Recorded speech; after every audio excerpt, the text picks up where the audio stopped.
There is a world of magic and wonder that only a small few people who work in media and activist circles can see. It's a magical world most of us have no idea it actually exists, and some wonder if it's even possible to penetrate the barrier into this alternate reality. A world where mixed race, half Japanese, black and brown people can join white supremacist groups. Truly, a multicultural paradise where white supremacists are absolutely fine with organizations run by not white people. Sounds like it's too good to be true. Like a beautiful rainbow world full of candy, Skittles, and rainbows and candy canes, where everyone is so not racist that even the white supremacists allow not white people to join their groups. Oh my God. Oh yeah. This is a real article. You're looking at it. The new far right. Why young men of color are joining white supremacists. There was a sketch from Dave Chappelle about a black white supremacist named Clayton Bigsby. And the KKK, there were a few guys in it who knew he was black but didn't want anyone to find out because he was too good for their cause. This is what they believe is actually happening. There are people who believe that actual white supremacists who believe white people are the dominant superior race allow not white people, black and brown people, into their groups because it's good for the cause. I have to wonder then, if white supremacist groups have become multi-ethnic, multiracial, multicultural, can you call them white supremacist groups? I guess if everyone in the group, including the not white people, think they are inferior, sure. But the reality is, this story is complete and utter fantasy bullshit. The person who wrote this, Aaron Gupta, is living in an alternate reality. Seriously. Because white supremacist does have a clear and literal definition. It's not even, white supremacist isn't even like a specific word, right? It's one thing if you're like racist means something else because of prejudice plus power and people debate it. And this, you look in the dictionary. It's another thing when the word is literally supremacist, which means believing something is supreme, and white. It's not even like a unique word like, if they said white Gorblocks, yeah, sure, you can debate what a Gorblock is. I don't know, it's a word I made up. But when the word is literally just a descriptor, you're a white supremacist. Let's look at this story. And I can continue to be in excruciating pain while my brain pulses, because this is politics in 2018. I tweeted this. White people, okay, the writer here isn't white, but I'm speaking generally. White people claiming that only white people can be racist while telling brown people that they are white supremacists. Welcome to 2018. Shall we continue? Patriot Prayer's leader is half Japanese. Black and brown faces march with the Proud Boys. Is the future of hate multicultural? Okay, how can you hate minorities while literally being in a group led by minorities? I just don't understand. If Patriot Prayer's leader is half Japanese, why would a white supremacist, blood purist type of person be like, I'm gonna follow that guy? What? It would be like watching Harry Potter and Voldemort is marching behind Hermione Granger. I was watching Harry Potter last night. Forgive me. They're doing a marathon on Sci-Fi. Anyway, let's look at this. Let's look at this story, and I hope your brains don't hurt as much as mine do. Portland, Oregon.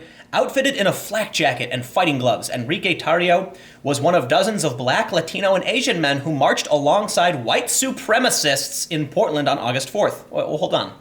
Are they white supremacists themselves, or are they just marching with white supremacists? And if mixed race and minorities and non-whites are marching with white supremacists, are the white supremacists even white supremacists? I have no idea what's going on. The only thing I can conclude is that this article is a fabrication of nonsensical gibberish. Tarrio, who identifies as Afro-Cuban, is president of the Miami chapter of the Proud Boys, who call themselves Western chauvinists and regularly spout white nationalist memes and maintain affiliations with known extremists. According to the Southern Poverty Law Center last month, prior to the Patriot Prayer rally he attended in Portland, Tarrio was pictured with other far-right activists making a white power hand sign. Oh my God, this proves it! Last year, he and other Proud Boys traveled to Charlottesville, Virginia for the Unite the Right rally that ended with a neo-Nazi allegedly killing a fascist protester. Anti-fascist protester. Okay, wait, hold on. Allegedly killing? This article was just written today. We know Alex, what is it? I think his name's Alex Fields. I don't know. We know he took a car and he rammed into a crowd of people and he killed somebody. That's not allegedly. He literally did it. He's like going to prison for it or something. I don't know. Maybe I'm wrong. Maybe it is simply an allegation. But how does an article that claims non-white people are white supremacists and that white supremacists are following the lead of non-white people and then claim that what happened in Charlottesville was an allegation? Wait. I just my head hurts. All right, here we go. It gets even better. Aaron Gupta, Patriot Prayer plus Proud Boys in Vancouver night before August 4th Portland rally. Many fear will end in violence. Tusitalatini Tois, I don't know how to pronounce his name, and others make an apparent white power gesture. T-shirts read, Pinochet did nothing wrong. Now, first, let's get to that criticism. Pinochet did nothing wrong is a fucking stupid thing to wear. And I'm going to say, look, my understanding of, in Portland, you had people actually waving flags with a picture of Stalin on it, and the Soviet flag, and people were like, no, it just means communism. And I'm like, no, that's literally a picture of Stalin who killed, lots of people. And then you have the Pinochet shirts. Here's the thing. While it is equally stupid, in my opinion, for both sides to be waving flags of extremist murderous dictators, there is, at least to some degree, an understanding that the Pinochet did nothing wrong is part of a meme. And on the back of the shirts, it shows Antifa flag, like little stick figures with their heads are Antifa being thrown out of a helicopter because helicopter ride is a meme. It's a reference to killing communists. Personally, I think it's just as stupid. But I think if we're going to be intellectually honest about what's going on, I don't think these people actually want to throw communists out of helicopters, mostly because they don't own helicopters and probably never will. But I will add, regardless, they're literally wearing shirts that make it sound like Pinochet was a good dude, and he wasn't. So they absolutely deserve to be criticized for it, and I'm sure there's actually people among their ranks who do like Pinochet for killing communists. Let's not play. I don't like playing the game of assumed intent.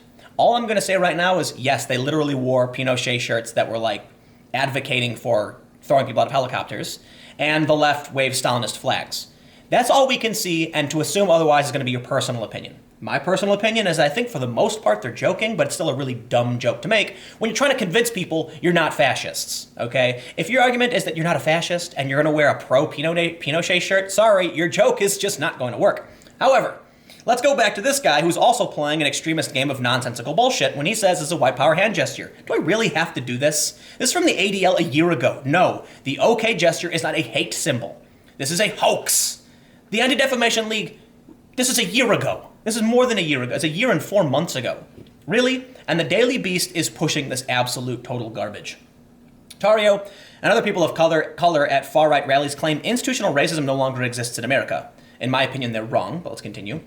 In their view, blacks are to blame for any lingering inequality because they are dependent on welfare, lack strong leadership, and believe Democrats who tell them you're always going to be broke, you're not going to make it in society because of institutional racism.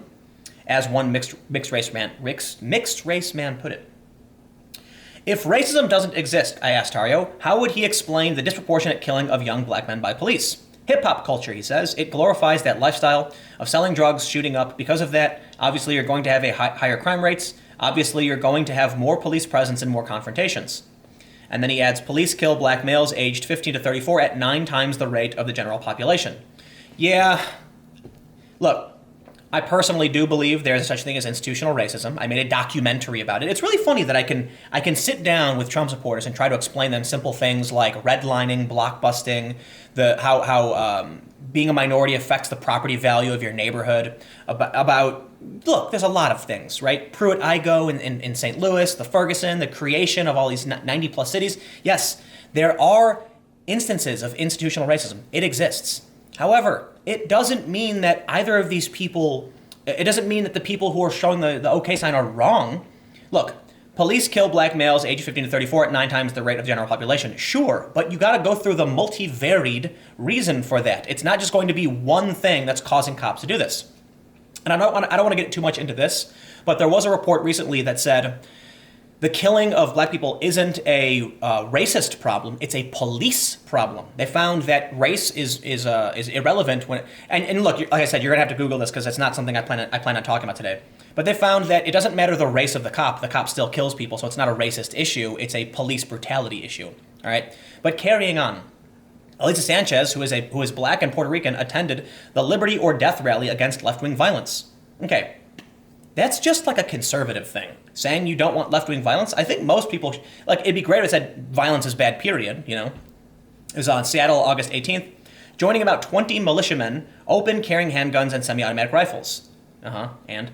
Sanchez says if black people are committing more murders, more robberies, more thefts, more violent crime, that's why you see more black men having encounters with police.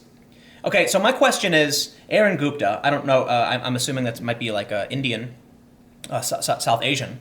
Why is he going to tell a black Puerto Rican woman, that her experience and opinions are invalid? That's racist, you know? So it's like, how do you claim simultaneously that these people are racist and that you're not, but you're going to discount their opinions and they're the minority who actually experience this stuff? It's like, this guy's literally discounting the lived experience of these minorities. And that's the funny thing about the tribal culture war, is that everyone's insane. Look, this article is complete and utter nonsense, and I'm done with it. But I do want to bring up a point that racism exists.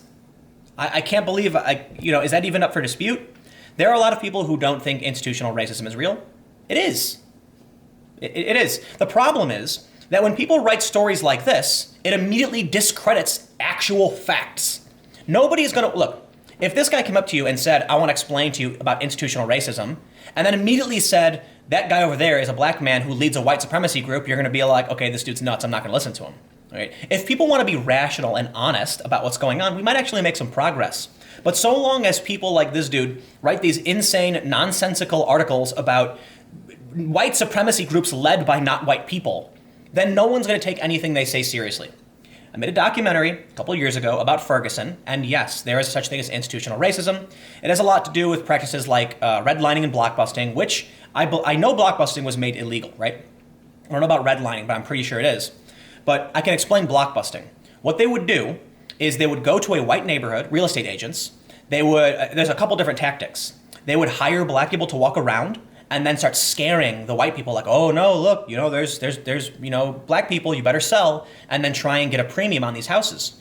Another thing they would do is that the real estate companies would buy a house, rent to a black family at a really low rate, and then tell the other people how the neighborhood was going to go down in value because of this. And then they would start buying up the houses at a discount, move the black family out, and the prices would go up. This disproportionately affected black people. And the same thing is true for any other minority, because the phenomenon of white flight is real. And these things are problems. And I believe that we should do things to try and correct the mistakes of the past. However, I believe that when we play the game of race, all we end up doing is segregating people. And perhaps what we should do right now is say racist policies should be illegal. And I believe right now, for the most part, they are. We have human rights laws in this country, the Civil Rights Act of 64. And I think what we should do is focus on class. Because then we can say to the poor white man, the poor Latino, and the poor black man, look, the circumstances of your conditions aren't historically identical, but you're all poor right now, and maybe we can do something to help you out. And that way you don't create different people of different races angry at each other, blaming each other. Look, it makes no sense for a poor black guy, a poor Latino, a poor Asian to point their finger at the poor white guy. Don't point your fingers at the poor people. Point your fingers at the system and try and figure out how we can improve the system. And look, I think there's equal parts. For the most part, things are your responsibility. You've got to solve problems on your own, but we do live in a society, right? Hence, I'm a rather centrist person. I'm not totally a collectivist. I'm not totally an individualist, but I think we can do a lot better by avoiding this nonsense, accusing everybody of being racist and pointing fingers at poor people and blaming them for the problems of other poor people, and simply saying, hey, maybe we can bring education, fix the roads and schools in poor areas, and that might help everyone. Anyway, rant over. I've got another video coming up in just a few minutes, so thanks for hanging out and stick around.